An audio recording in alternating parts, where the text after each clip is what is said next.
نبی کریم صلی اللہ علیہ وسلم کا فرمان ذی شان ہے کہ جس نے رمضان کے روزے رکھے اور اس کے بعد شوال میں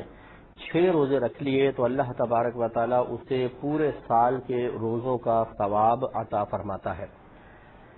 اس کی وجہ یہ ہے جو شارحین نے لکھی ہے کہ ایک نیکی اللہ تبارک و تعالیٰ کے بارگاہ میں کم از کم 10 کے برابر ہوتی ہے۔ تو رمضان کے اگر 30 روزے ہوں تو یہ 600 بن جائیں گے، اور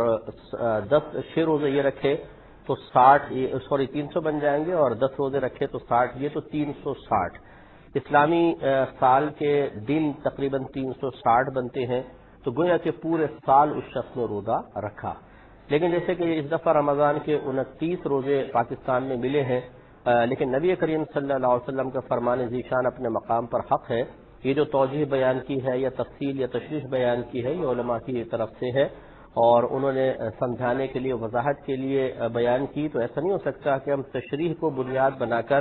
نبی کریم صلی اللہ علیہ وسلم کی حدیث پر اعتراض کریں۔ لہذا خلاصہ کلام یہ ہوگا کہ روزے اگر 29 ہوں یا 30 ہوں، بہرحال جس نے شوال میں 6 روزے رکھے اللہ تبارک و تعالی رمضان کے روزوں کے ساتھ ساتھ ان 6 کو ملا کر پورے سال کے روزوں کا ثواب عطا فرمائے گا۔ کہ شوال کے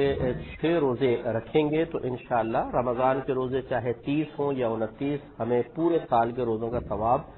عطا کیا جائے گا۔ لیکن اس میں یہ بعض اوقات بہت سی چیزیں ذکر نہیں کی جاتی، لیکن وہ خود بخود کلام مشروط ہوتا ہے کہ انہی روزوں کو سرکار صلی اللہ علیہ وسلم مراد لے رہے ہیں جو بارگاہ الہی میں مقبول ہوں۔ ایسے روزے کے جو حرام کھا کر رکھے جائیں اور ان روزوں کے اندر کوئی اللہ تبارک و تعالیٰ کے قوانین کی رعایت نہ کی جائے، گناہوں کا سلسلہ جاری ہو، گالی گلوچ ہو، گندے مناظر کا دیکھنا ہو، ان کے بارے میں تو خود نبی کریم صلی اللہ علیہ وسلم نے اس طرح کے الفاظ بیان فرمائے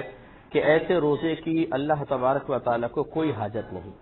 ویسے تو جو کامل تقوی کے ساتھ رکھا جائے اللہ تعالیٰ تو حاجت سے بے نیاز ہے، سمجھانا یہ مقصود ہے کہ اللہ تبارک و تعالیٰ ایسے روزوں کو درجۂ قبولیت عطا نہیں فرماتا۔